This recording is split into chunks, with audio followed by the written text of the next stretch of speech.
Ladies and gentlemen, this is El Cochino, Tom Lawler, and I'd like to welcome you to the podcast that puts the lotion on its own skin, LuchaWorld. Bitchin'. Welcome everyone to LuchaWorld Podcast, episode number 114. Fredo Esparza here. Lots of news on this week's episode.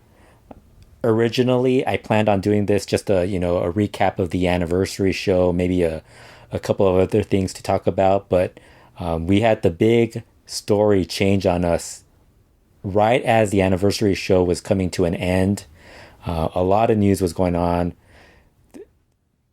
For those who haven't heard, the big news is Rush and Dragon Lee are gone from CMLL. Depending on who you ask, Rush declared himself an independent, so he left. But if you believe what CMLL said, they fired him. I tend to believe more the wrestler than the promotion because Rush actually did make the announcement earlier, so he kind of gets the benefit of the doubt on this one. And then Dragon Lee got the news, and he was very much surprised by this. We're going to basically do a timeline of what's been going on with CMLL in the past and why this came about. Not only with Rush and Dragon Lee, but also I thought it was a good way to get to the recap of the anniversary show because there was a lot of things that went on with that as well. Basically, if you were getting ready to watch the anniversary show on Friday night, you were more concerned about how you weren't able to watch the show live. If you couldn't attend the show, you were basically trying to figure out how to watch it live, whether it would be available via CMLL, Fight TV, and Ring of Honor's Honor Club service. There was a lot of other things that came about. And what ended up happening was everybody was busy complaining about that stuff. And every time CMLL would tweet any result or any fall during the anniversary, you would see a couple of fans just cursing at them and being some very unflattering comments to the CML Twitter account. Unfortunately, that doesn't go to the actual people that it should go to. It's basically just going to Alexis Salazar or whoever else is handling the Twitter account on that night, and not to the LuchaWorld family or the programming department. But a lot of negative feedback towards that. It was not a good night for CMLL. Friday was one of the low points for CMLL. It's not something that's new for CMLL because I'll talk about how in the past, as I go through this, I'll also talk about in the past how, this is something that's been part of CMLL's existence going back to when it first started. And really once wrestlers started to have a little more power within, the business, this always became something that would come about. There's stories going back to the 1960s of wrestlers leaving EMLL because they had issues with them, or EMLL actually firing guys because they weren't happy with them or wanted them to take pay cuts, and they weren't very thrilled about that. And then we also have a lot of when when ownership, the bosses change, the people who run the everyday business on the wrestling side, when that changes, there's always a change within the promotion. As far as talent not being very happy with who's going to take over. And oddly enough, the person that's kind of behind some of the decisions going on now was also part of why some of the guys back in 1974, 75 started leaving, and really how the El Toreo promotion actually started was partially this gentleman's fault. It's an interesting just an overall the whole situation is a very, very strange. I mean, over the last year, we've heard a lot of CML wrestlers. If you've watched Informa or heard them on interviews or talked to them, even some privately, going back to late 2018, there was a lot of guys who were already kind of talking about how CML was so repetitive. They were constantly doing the same matches over and over again. The lineups just looked the same every single time. There was no real difference between the Puebla show, the Tuesday show, the Friday, Sunday, or even the Saturday shows. I mean, the Saturday shows, at one point they were actually doing something a little different, and that kind of just went back to being the same thing. and there really is no difference. They started bringing in a lot of independent talent. You started seeing Penta Zero M, Ray Phoenix, LA Park, his son, and then later on you had Sabre the Main Man. Actually, even before that, you had Sabre the Main Man and the Clan, and a couple of other people started showing up.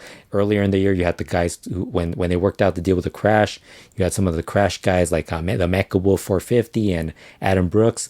But it wasn't as 2018 came to an end and 2019 started up.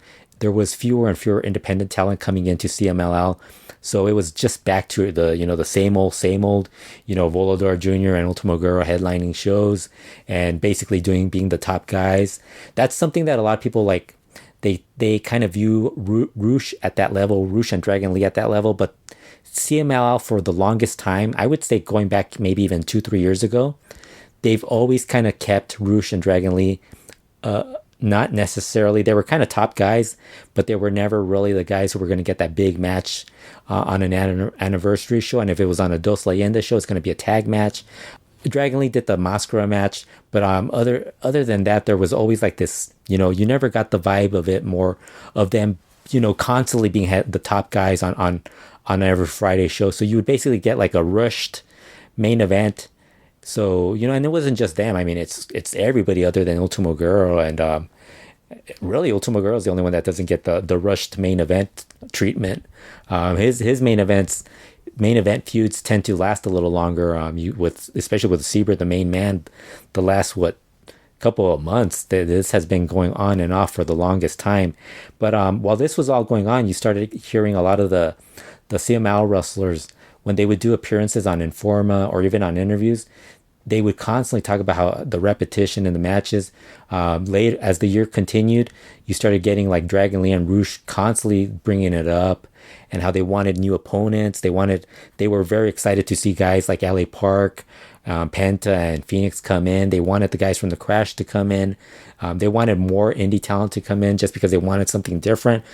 Dragon Lee would even go as far as say that he thought that, and even not just Dragon Lee, Volador Jr., Nero Casa, Soberano Jr., several of these guys have talked about how, they wish that they could work with like even the undercard guys, just because the lower tiered guys, just because, I mean, they get so tired of working against the same guys, the same matches, and, the undercard guys say the same thing about the same matches that they're in, and you've seen a few of those guys leave. So this has been building up throughout the year. As the year went on, like I said, there were fewer independent wrestlers showing up to the point where it was basically just Sabre the Main Man. I mean, not even the Clan guys were with him. It was more so Sabre the Main Man, and every once in a while you would see the Chris or Charlie Rockstar. Gilbert kind of got a little more of appearances. I get the feeling that Sabre really, when he kind of decided he really didn't want to do the hair match, that's when you kind of started getting Gilbert more involved. And then Big Daddy was already somebody who was training with Ultimo Guerrero, so him and he's more of a guy who was already there in Mexico. So, that's not that I wouldn't consider him one of the guys that they were bringing him as an independent. So that kept going on. Then the whole thing with the TV situation, CML switching over to Televisa, or actually getting on Televisa, and then AAA switching over to TV Azteca. That pretty much eliminated Penta and Ray Phoenix being a part of both shows. Yeah, so then you had basically the Lucha Brothers getting pulled off the Dos Leyendas show, and it just continued on with how little they were using them. I think LA Park only worked the Liger retirement show and made a couple of other appearances, but other than that, it really wasn't. After that, he wasn't on as much, or even, I don't think he's been on since then. I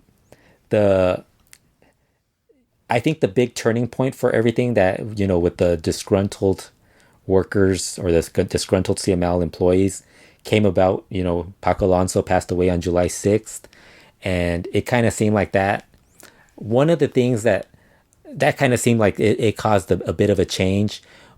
And one of the things that I think a lot of people don't realize is that when Paco Alonso ran CMLL, there was, even though guys would leave, it wasn't like guys were leaving because they wanted to. It was more because, they weren't being given the opportunities, and they kind of weren't really, they kind of felt like if they could talk to Paco Alonso that maybe he could convince them to stay.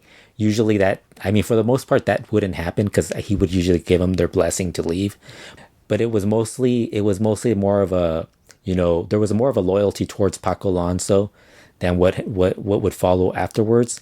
That's a big thing in pro wrestling. I mean, if you see some of the promotions that have existed, if there's a promoter that is well liked by the talent, odds are the talent's going to stick by him a little longer, and they're willing to go.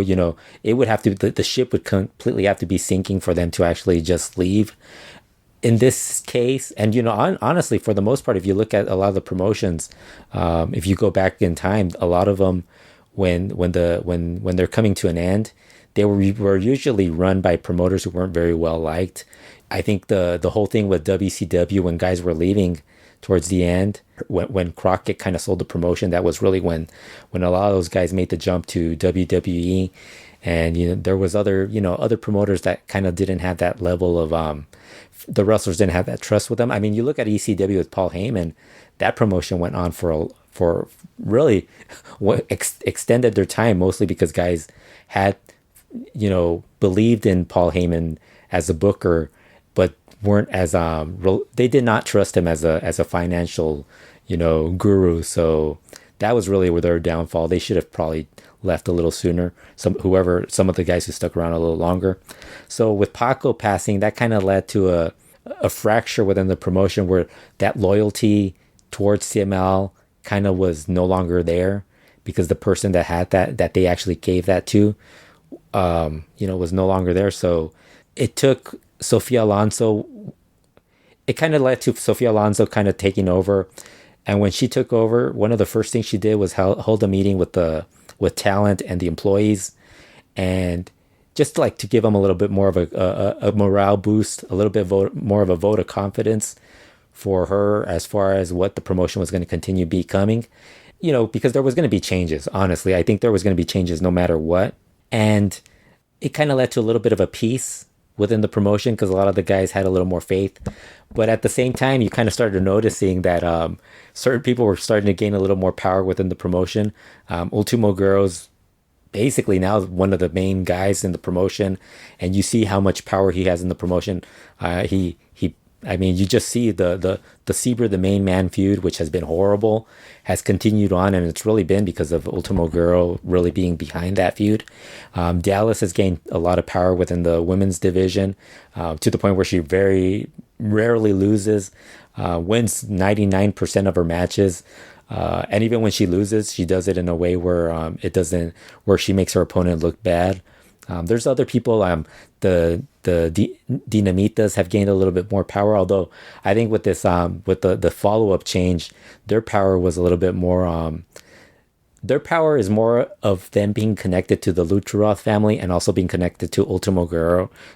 So they're pretty much locked in where they're going to be able to kind of remain with some sort of power at the moment, but there's always that risk that it could all change on them at any given time.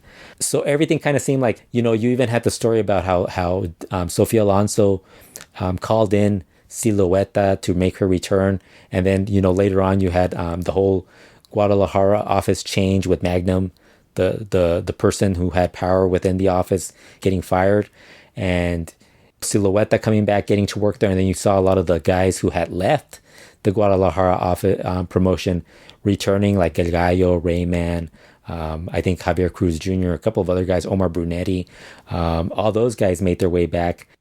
So back in early August, there was a lot of stories about who was handling the behind the scenes things in CMLL. Chavo Lucharoth III was actually seen backstage at a CMLL show.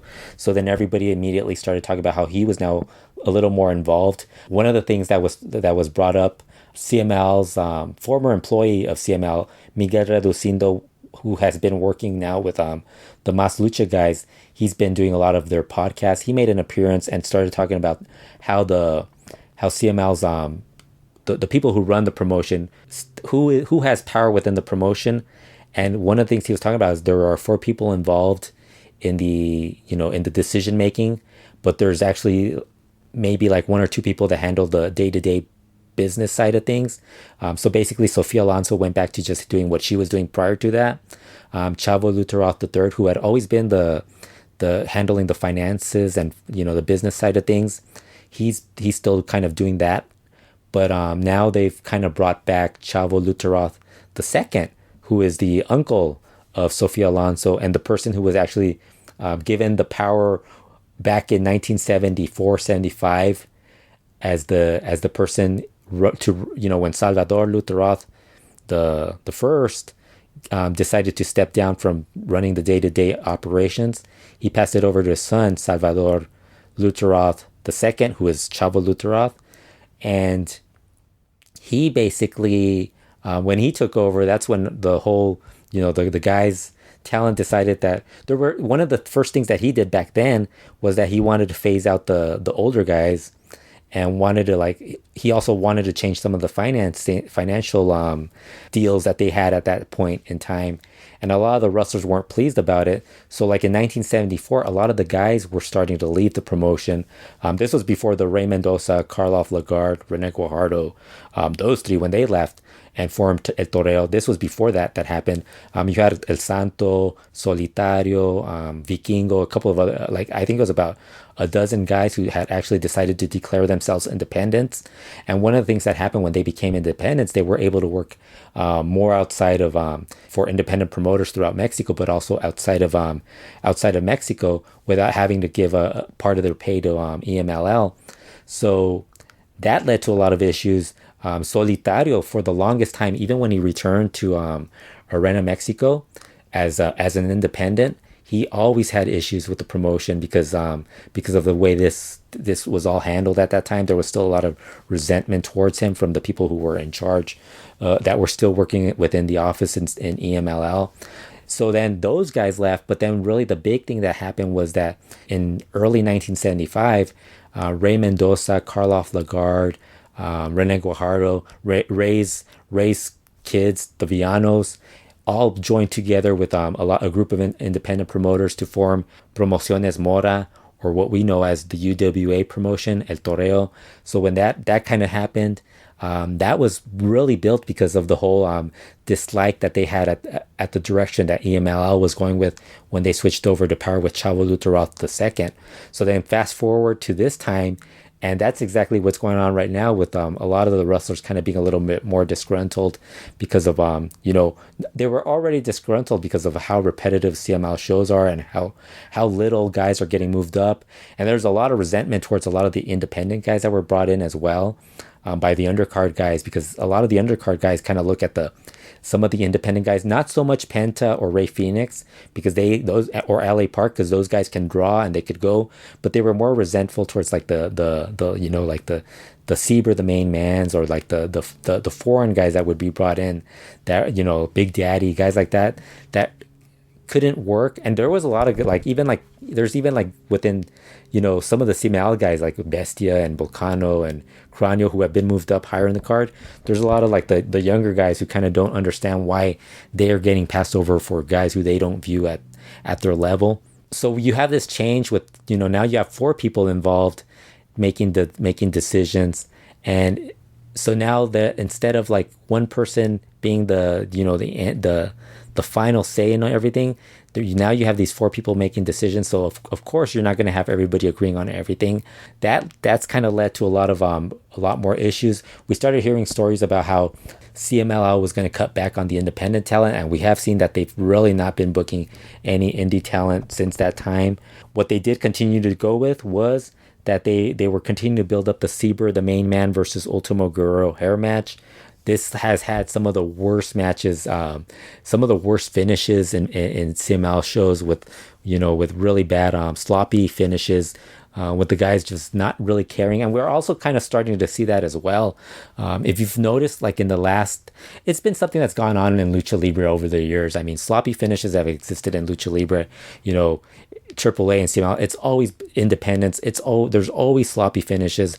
It's not just something that started now, but if you watch a lot of CML in the last couple months, it's gotten even lazier. It's gotten a lot sloppier. The finishing sequences and matches have been really bad.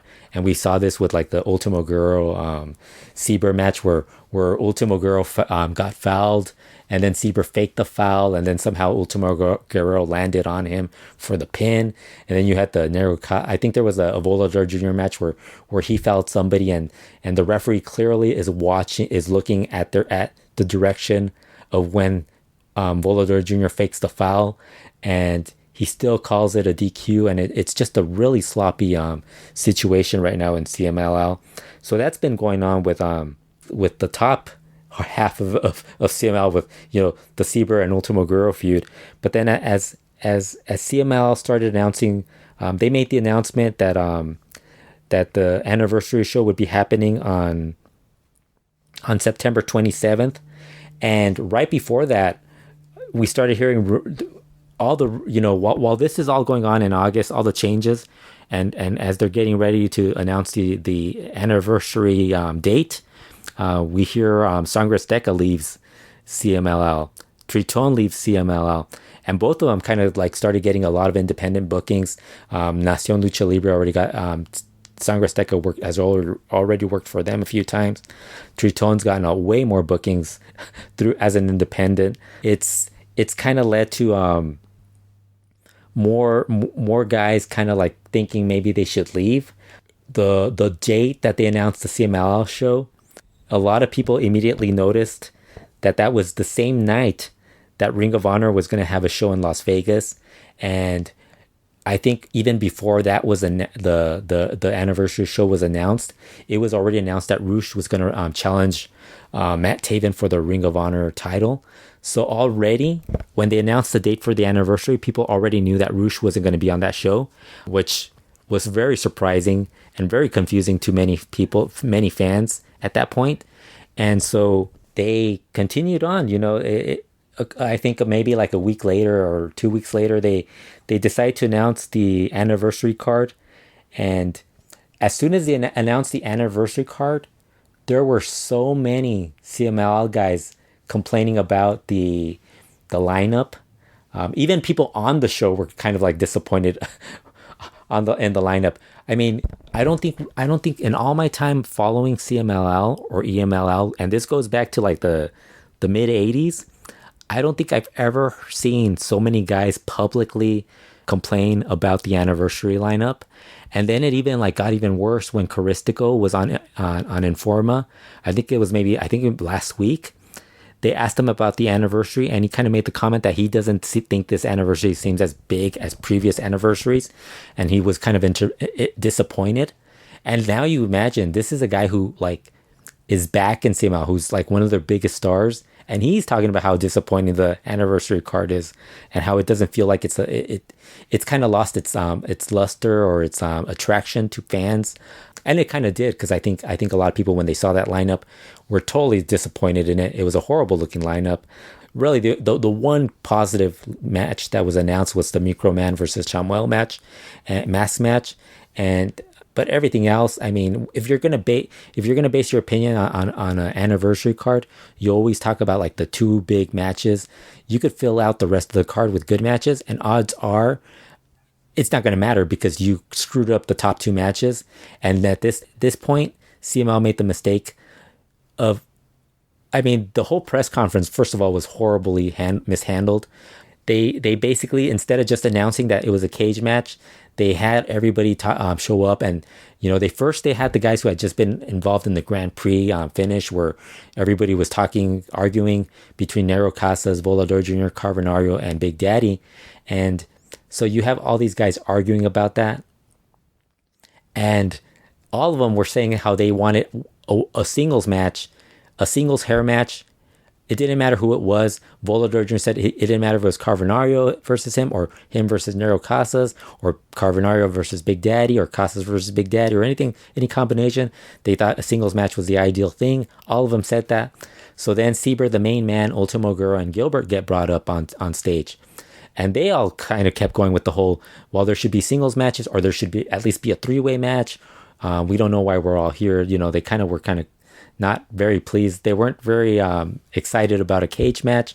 Then they announced they have Julio Cesar Rivera announce that they should have they're going to let the wrestlers decide what the match will be. Now, all these guys said that they wanted singles matches or even the three-way match that Sieber and Gilbert and Ultimo Guerrero had said. What happens? They come out and they announce that it's going to be a cage match. And I don't think any of those guys were very pleased. I think half the guys were pleased with it. Some of them just didn't care. And then I would say Ultimo Guerrero and Sieber were probably the ones that were pleased. Gilbert and Big Daddy probably didn't care. And I would assume Carvanario, Nero Casas, and Volador Jr. probably were like not happy about it. But they were going to do it anyway, so it didn't matter. And it just made CML look really dumb. And so we got the cage match. That was announced. They announced the entire lineup. Like I said, everybody was disappointed in it. No announcement of how the show was going to be airing on live stream, televised, online. They did not mention any of that. While this was going on, PWG Battle of Los Angeles, they started announcing participants in this, and two of the participants that are announced are Dragon Lee versus Barbaro Carvanario. Everybody is shocked and excited because they're going to get to see Dragon Lee and Barbaro Carvanario in a Battle of Los Angeles. This is probably the biggest independent tournament, the biggest independent shows every year. I mean, it's been that way for the past couple of years, and that's how everybody viewed it. Everybody was confused also because CML guys don't get to work with AAA, on shows with AAA talent. And this show, they announced Phoenix and Penta, and by this point in time, they're kind of now viewed as AAA guys. And CML made it known that they did not really want. Privately, it was mentioned that Carvanario couldn't work the show because they didn't want him working on shows with AAA talent. And it wasn't just them. I think there was a couple of other guys who were announced that were AAA affiliate. Well, Taurus, obviously, and a couple of other people. And so then Carvanario decided he would stick with the decision that CML came with. Although, honestly, I think at some point, this is going to be a point where guys are going to have to decide. They're going to reach the point where they got to decide what's best for their careers. And I get the feeling at some point it's going to be becoming independents, especially because this, PWG Battle of Los Angeles or any PWG show, that's a good, that gets far more exposure at an international level than CML shows, which is shocking because CML shows are there on YouTube for free. You could see them all the time, but for whatever reason, promoters, people with power within the wrestling business, they don't watch. They're more likely to see them on PWG shows than anything else, or New Japan shows. And so Carvanario pulls out of the show. Dragon Lee continues on. He was announced in one of the most random trios matches on the anniversary of Relevos Increíbles. He was going to team up with Gran Guerrero and Euforia against Niebla Roja, Angel de Oro, and Mephisto. It was weird because that was where he was placed. And then on the semi-main event, they had the NGD defending the Mexican National Trios titles against Místico Caristico and Valiente. And you would have thought that would have been, Dragon Lee would have been better fit in that trio and had him take Valiente's spot in that match. And that ended up not being the case. So they had him in that lower match, trios match. And the way it was positioned, it kind of just looked like it was, with Soberano Jr. not on the card, it kind of looked like that was just, at some point they were just going to switch that over to Soberano Jr. taking that spot. Especially because there was a lot of rumors even before that Dragon Lee might be on the Wrestling on the Ring of Honor show. So there was already that going prior to the lineup being announced. So, that kind of just led to confusion. Dragon Lee was asked about why he was pulled from the anniversary show, and he had no real response to it. He ended up going and wrestling on the Ring of Honor show. I'm sure that thrilled. I'm sure that was. I mean, I'm sure when Ring of Honor got the call from Dragon Lee that he could work the show, I'm sure they were thrilled about it. It was one of those things where it just got very confusing. I don't know. It just was really weird. They made the change. Nothing came about it. There was no other comments. Nobody made any announcement. Meanwhile, Dragon Lee and Roosh were not appearing on lineups for CMLL shows. Throughout the lineups that they were releasing, they weren't on anything. So, that was something that I think a lot of people were starting to wonder about, like what's going on with all of that. So then, during the middle of the week, Roosh announces that he is starting up a YouTube channel, and I think he only had like 1.8 thousand subscribers, and he made the comment on his Twitter account that there would be a big announcement coming on Monday.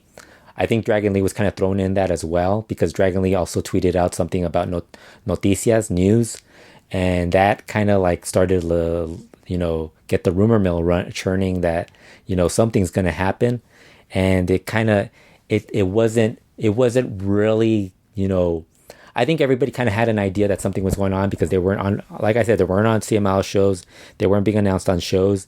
And so there was going to be something that was going to happen. The September 30th Wrestling Observer newsletter issue mentioned that there were problems behind the scenes in CMLL.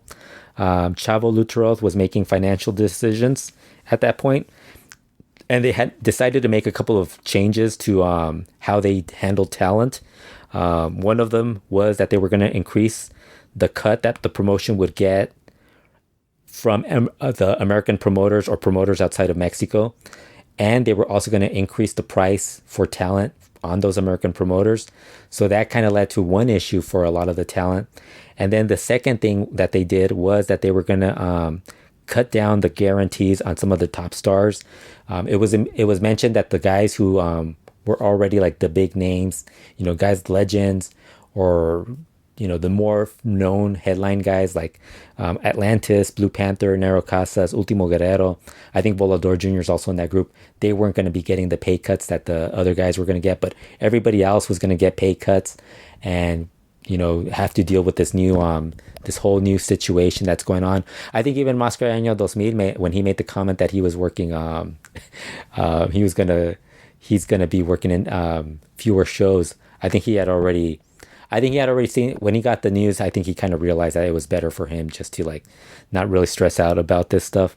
So then the next thing that came out was that with the CML anniversary pay-per-view, everybody was trying to figure out where it was going to air, what was going to happen. The Cubs fan found that the show was going to be listed on Fight TV and on Honor Club, and he was the only one that announced it. He was the only one that brought it up. Nobody else. CML did not bring it up. Fight TV, Honor Club did not tweet about it until afterwards, when Fight TV after everybody was going through the issues. That's when they kind of brought it up.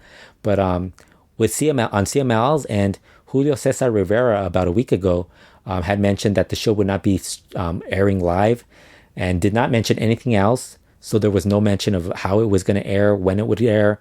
So everybody just assumed when this was announced that was going to be the option if you wanted to watch it live. And, you had the option of paying $10 a month. I mentioned on the Lucha Talk podcast, and I've even mentioned it, on Lucha Reports, Lucha Libre Promotions are their own worst enemies when it comes to making money.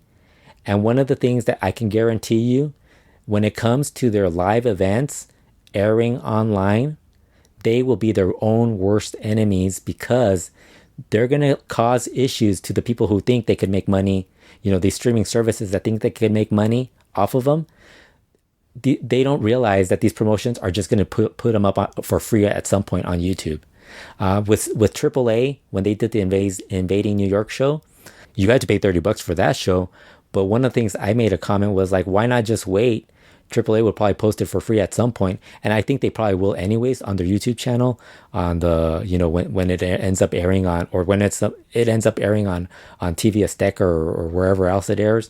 They did show it for free in Mexico, on Canal Space and also TV Azteca recently. So all you had to do was wait, and people didn't listen to me when I said that.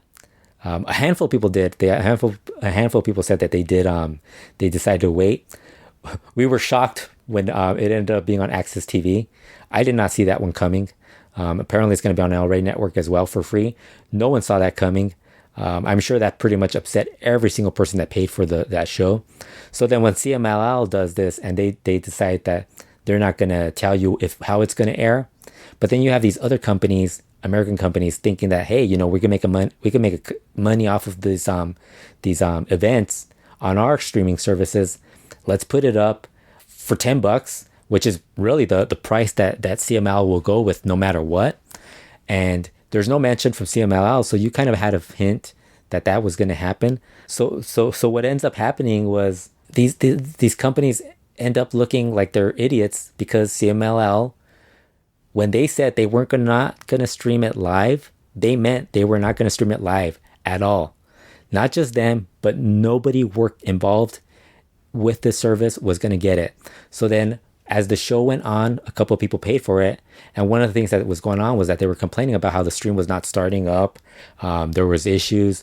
I think a couple of minutes later, I think it might have been like a half hour later, Fight TV answered somebody's Twitter question about the show. And they said that there was a miscommunication error with how the streaming service was going to be handled through their provider.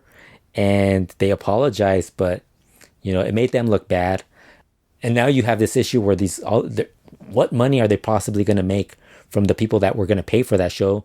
Because hours later, within an hour or 2 hours after the show finished, it was posted onto the YouTube channel, on the CML YouTube channel. So my advice, go get your refund, because and maybe just learn your lesson. Honestly, I think people don't realize this is going to go on every single time. Wait at least the weekend.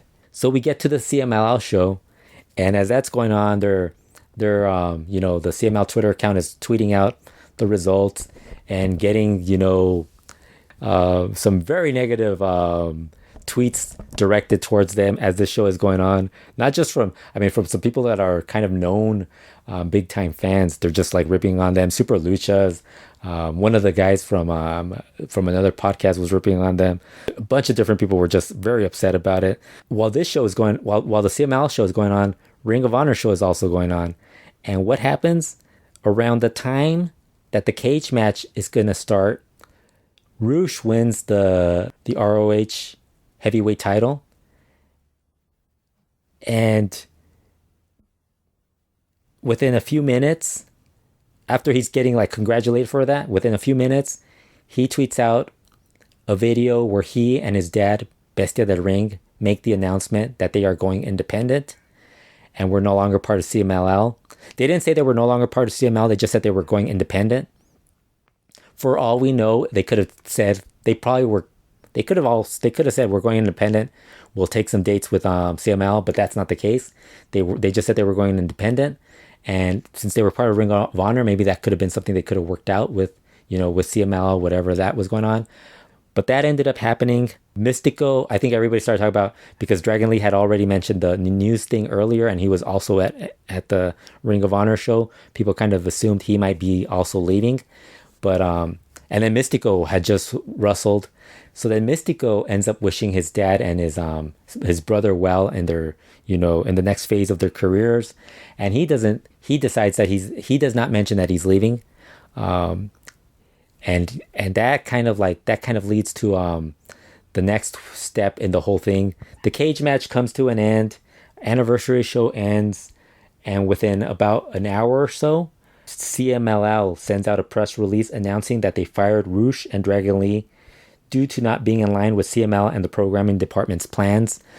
So really, it was the whole Dragon Lee's issue was the whole, it wasn't just the Battle of Los Angeles, but it really was how he was getting a lot of independent bookings. And I'm guessing that was kind of causing some scheduling conflicts with CMLL's schedule. Same thing was going on with Rush, where he was kind of getting booked in Ring of Honor, and he kind of preferred working Ring of Honor than CMLL. Especially, honestly, if he's not going to be part of I would assume, honestly, I would think, because the odd number guys in the cage, it being 7 guys, I would not be shocked that Rush was scheduled to be in that cage match in the minds of the programming department, and them not really realizing that Rush was already booked for the Ring of Honor show. I would not be shocked that that was one of the things that was an issue, and they took it personally on their behalf, and that's probably what they were probably, because you have certain people in the promotion that are, you have a lot of people involved that are kind of now trying to gain some power within the promotion. So I would not be shocked that that was kind of one of the things that whoever had it against Rush at that point kind of saw that as the final nail of the coffin for Rush.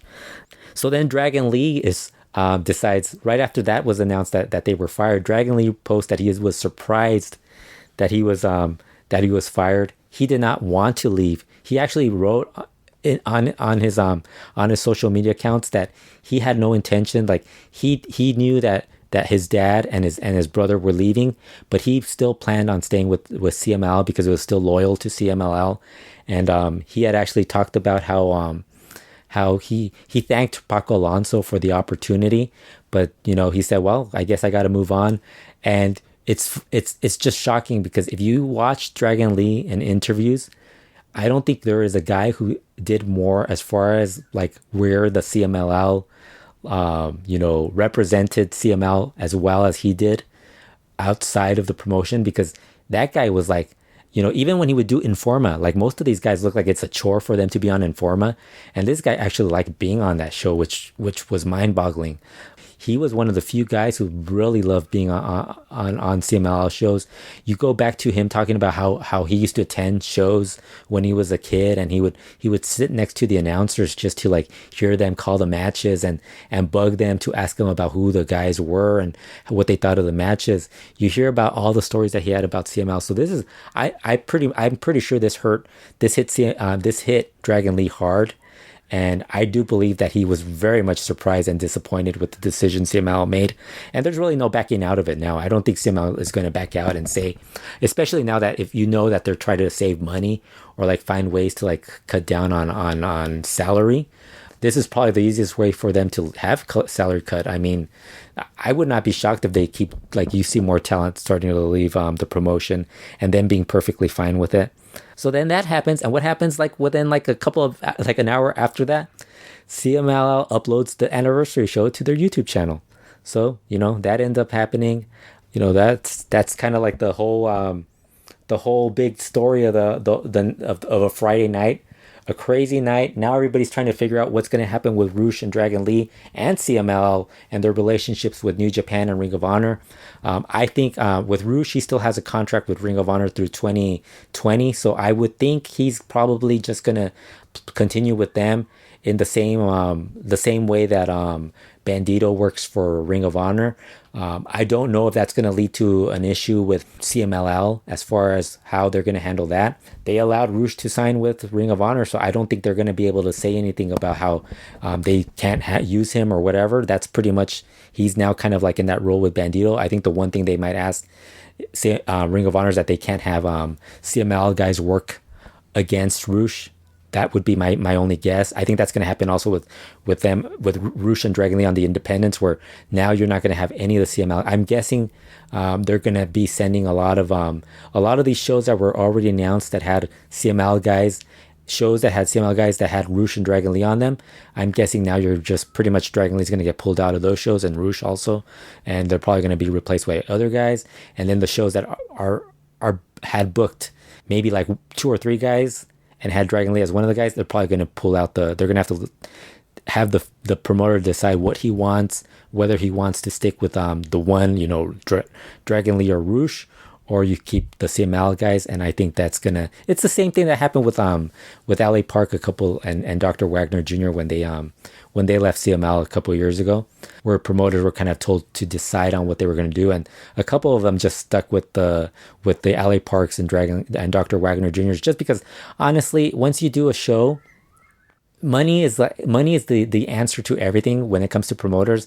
And odds are, like, if you could get who's hotter during that time as far as drawing more fans, you're going to go with that. And then at some point you could always just go back to working with CMLL or one of the other promotions, AAA.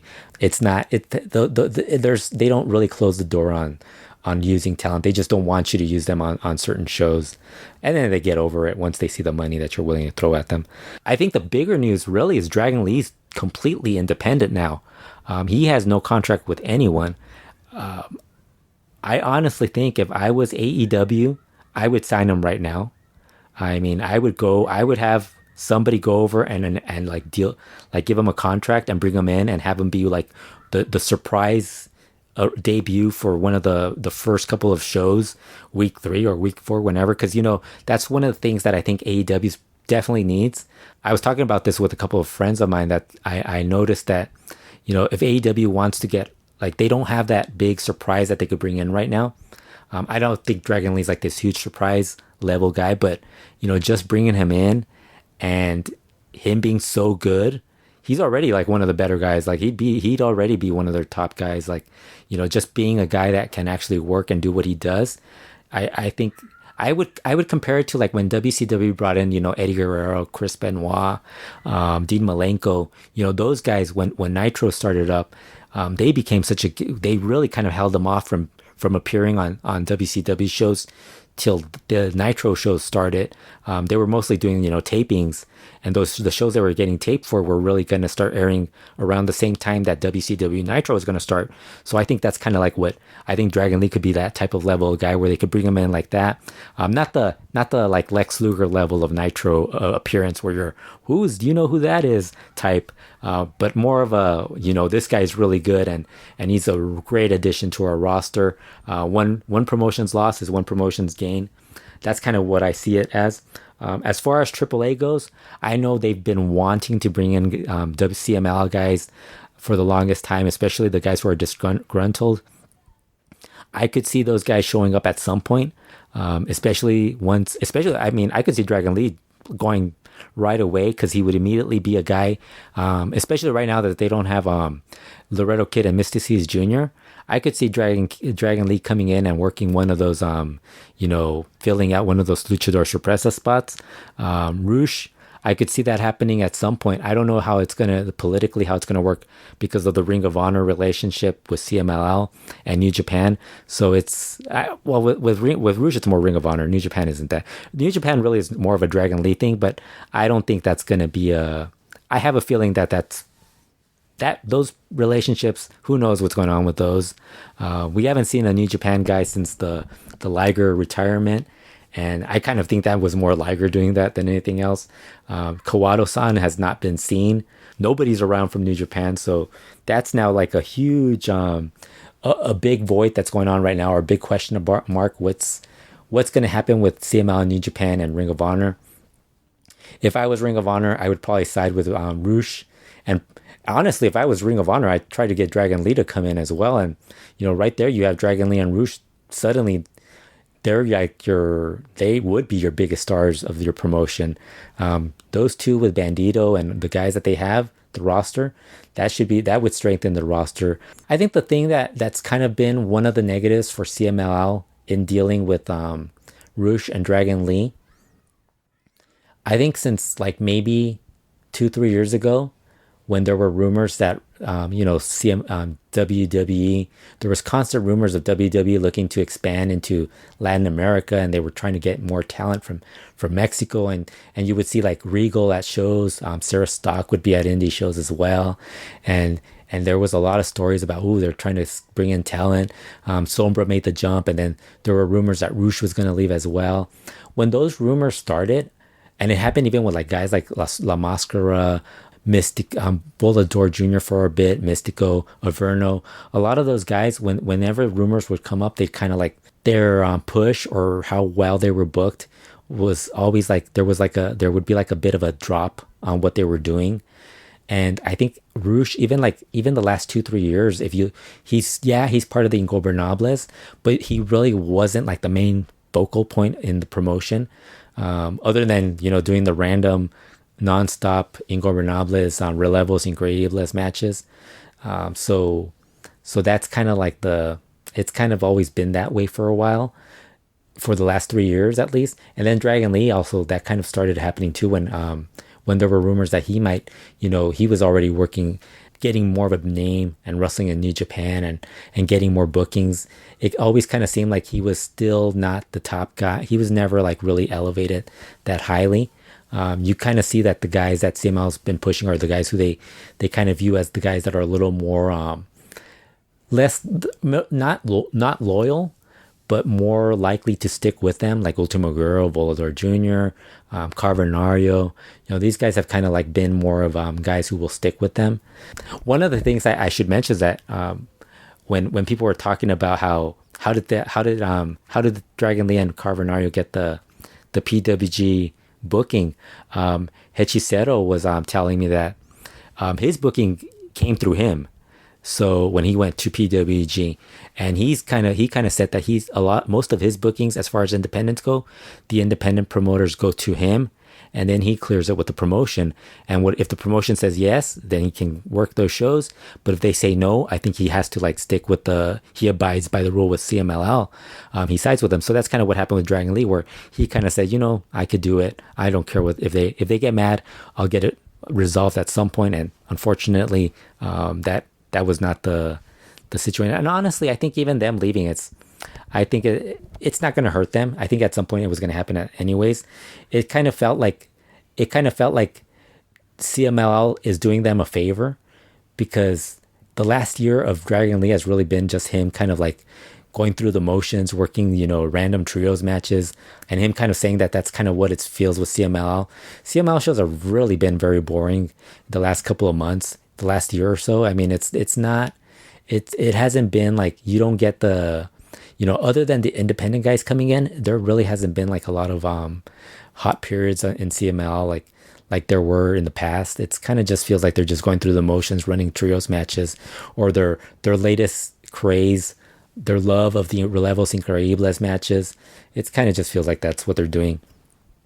So I think that's really what's going on with Dragon Lee and ROH. They're gone. And CML posted the anniversary show, and I guess I should run through the anniversary show, because I thought it wasn't very good. I would say it was.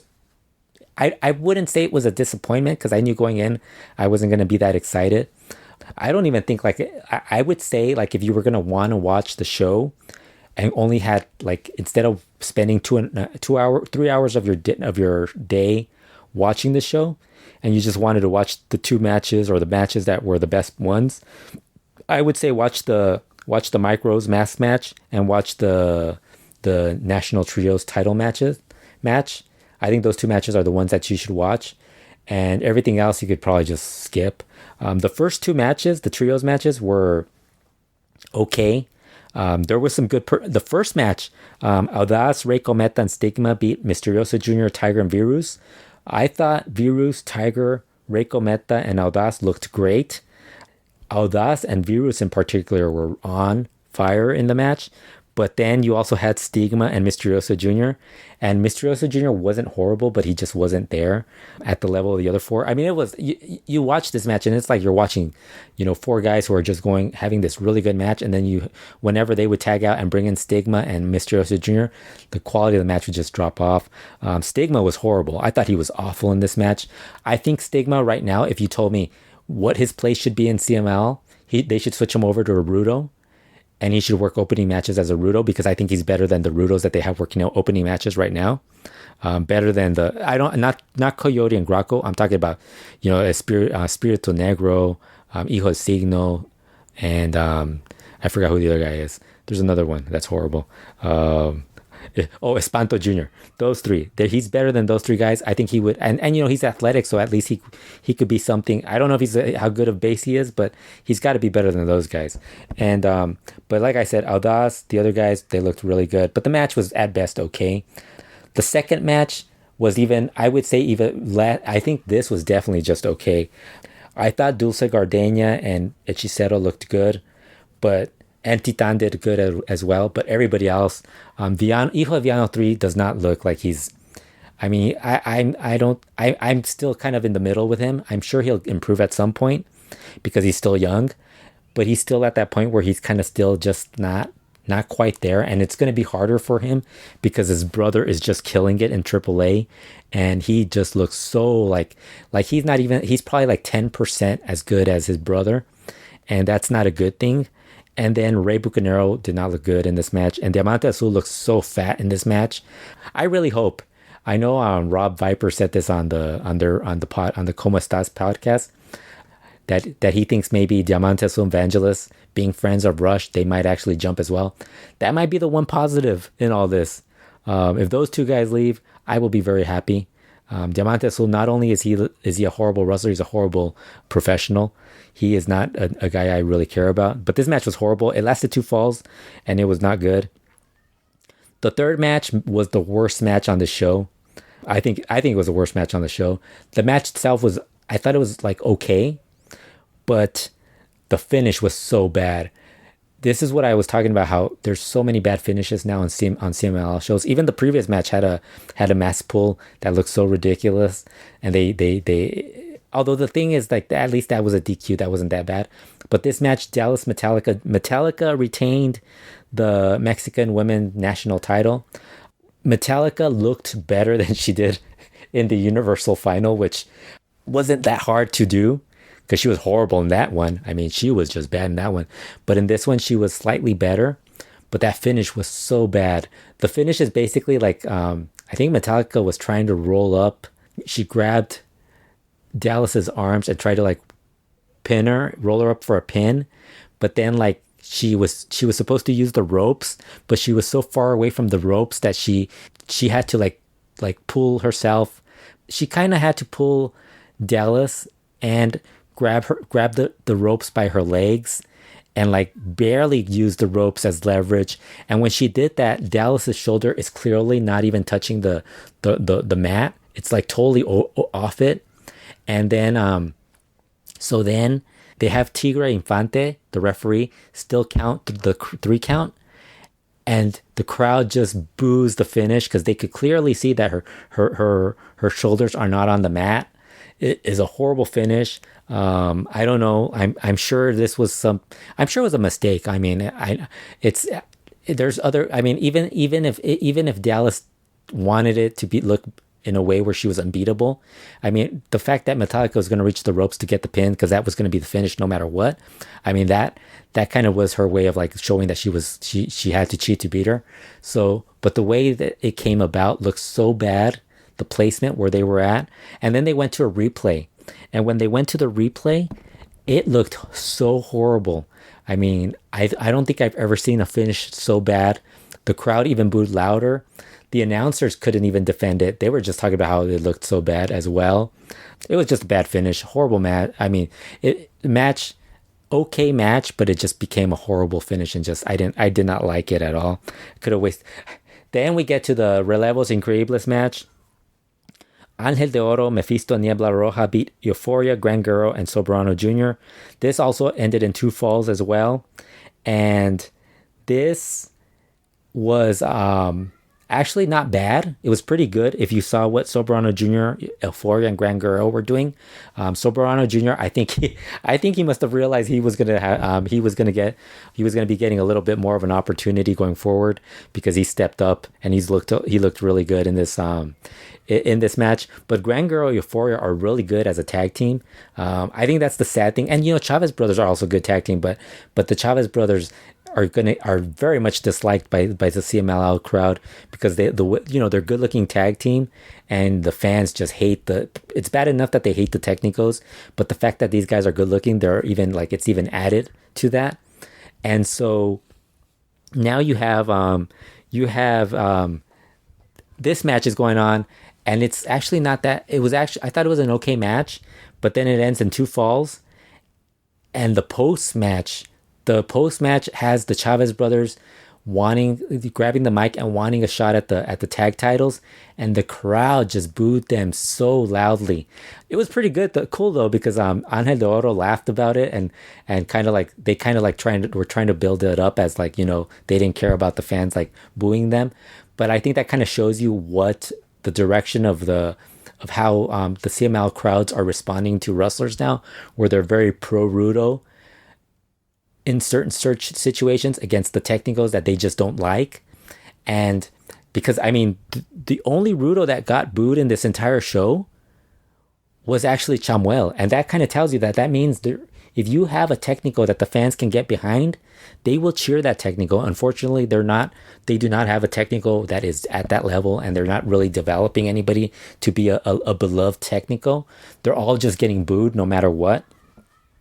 So, and then there's no way of doing it because you're not the Rudos aren't really helping in that cause either.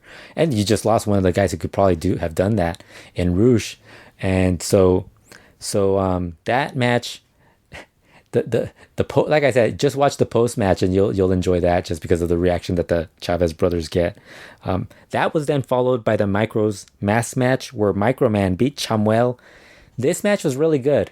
I think this was probably one of the better matches this was definitely the best match on the show. This was actually excellent. Honestly, I think people are I think a lot of people are going to be negative on this show no matter what, because of all the news that happened on that Friday night and how it was handled and everything that happened. People are just going to be so negative on everything that happens on this show. So a lot of people were very down on this match, but it was excellent. I thought it was excellent. Microman did a dive off the stage, which was awesome. The crowd really was behind him the entire match. The crowd this was like the one time the crowd was really cheering for the babyface, and they were booing Chamuel. They started doing an asshole chant for Chamuel. These two guys delivered. Microman ended up winning with the code red, which was awesome. And, you know, they did the post-match unmasking. It was done really well with Microman putting over Chamuel on the mic and telling him that, you know, he was a very worthy opponent, but now it was time for him to unmask and give him his mask. And Chamuel, you could see him getting emotional. He was doing the whole crying. He was tearful and stuff. And what ended up happening? He unmasked. He unmasked as Jose Francisco Garcia Cruz, I believe, 13 years a wrestler from Puebla, and it was very well done. This was the one segment that was done well. And, you know, when you watch CML, that's like, this is what you kind of want them to promote, because this is what they do very well. And it's not necessarily them, it's more the talent, the wrestlers who are in it, because Microman and Chamuel actually built this feud up well. This was the one feud that actually was built up throughout the weeks. This is the one thing that, you know, throughout all this, like, these issues that CML was going through, this was actually the one thing that was the positive that was going on, the Chamuel Microman feud, and they delivered in the big stage. Really good match. Highly recommend that match. Fun match. And then that was followed by the Mexican National Trios title match, as the NGD, Sanson, Cuatrero, Forastero beat Caristico, Mystico, and Valiente to retain the titles. That was a pretty good match as well. I thought that was probably the second best match on the card. But honestly, I think that was the type of match that we've already seen on a lot of Friday shows. So I think that's kind of like the one thing I have to hold against it. That, and not just Friday shows, any other CML show. I think that's the repetitiveness of these of the CML trios matches. This would have been nice if they would have like added a third guy. Like, it's funny, Mystico kind of was insulted when a fan suggested Audaz should be the third member of a trio with him and Caristico. And then Caristico totally went on and defended Audaz and actually suggested Audaz, Super Astro Jr., and Sonic as guys that would be great. And I think that's something that that's something CML, I think that would have been kind of cool if they would have added one different guy in that trio. I mean, how many times have we seen the same trio? It's always those three, and then, or you throw in Volador Jr. I think they needed at least one guy who was different in this, that would have given me something different, like at least given the fans something different. The cage match, Nero Casas lost his hair to Ultimo Guerrero. You know, about what you expected from the cage. I don't think it was as horrible as it could have been. It was funny because they put up the timer for the 3 minutes before the guys could escape. And Big Daddy, like, as soon as he got into the cage, was already trying to escape the cage. And he was actually the first person to escape. The order of escape was Big Daddy was first, followed by Gilbert, then Carvanario, Volador, and then Saber. And then Ultimo Guerrero and Negro Casas had their match to determine who would lose their hair, and Ultimo Guerrero won. And that kind of explains how the whole power shift within the promotion. Ultimo Guerrero has so much more power.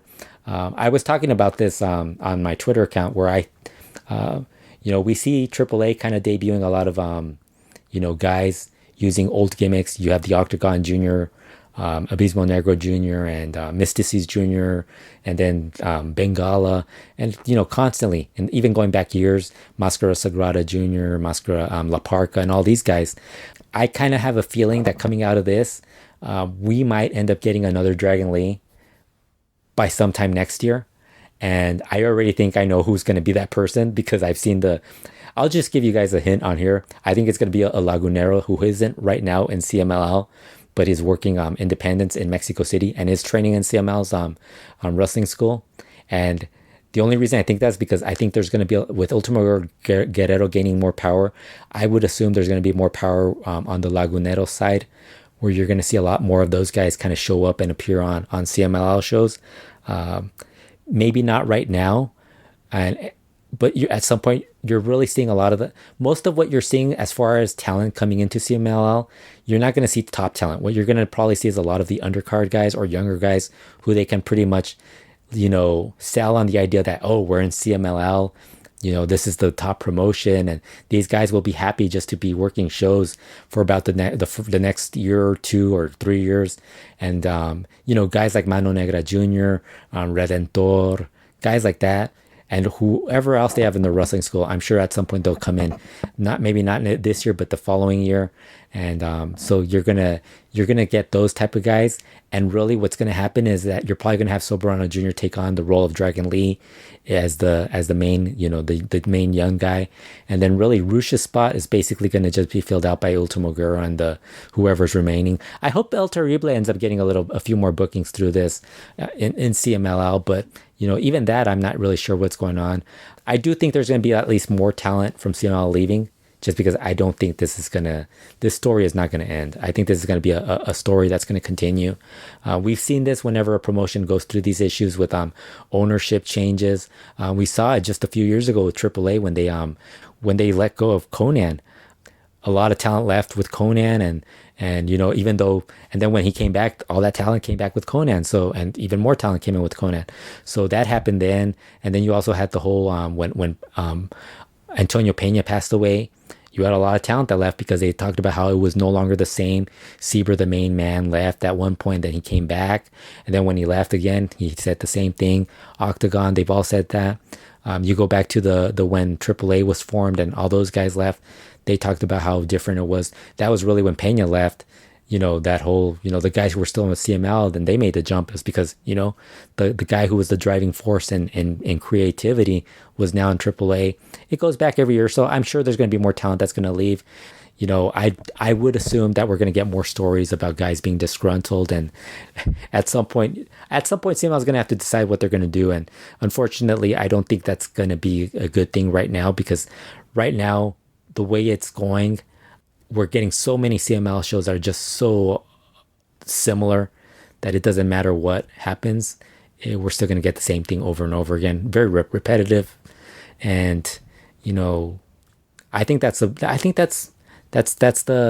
sad thing about what's going on with CML right now. I think if you did not expect this to happen, then you were clearly not following what was going on with CMLL, or with Lucha Libre, where somebody, when the power shift happens, and it happens even in other not just in wrestling, not just in Lucha Libre, but in other pro wrestling promotions and other sports and entertainment and businesses. This always tends to happen.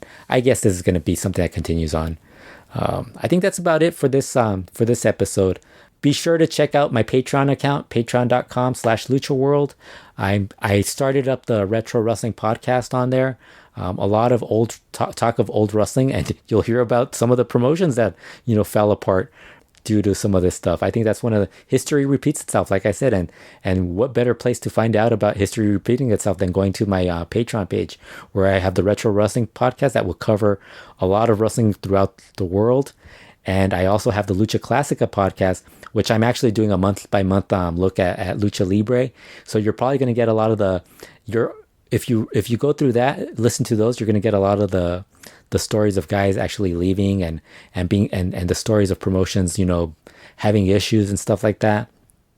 I think it's more noticeable now because of social media and guys being so open, and there's so many more, you get it through the YouTube videos, people doing podcasts and stuff like that, not just in the United States, but in Mexico. Check out luchaworld.com for the latest updates. I think I'm going to write something about this as well for the Lucha Report. And I think that's about it. Talk to you guys again soon.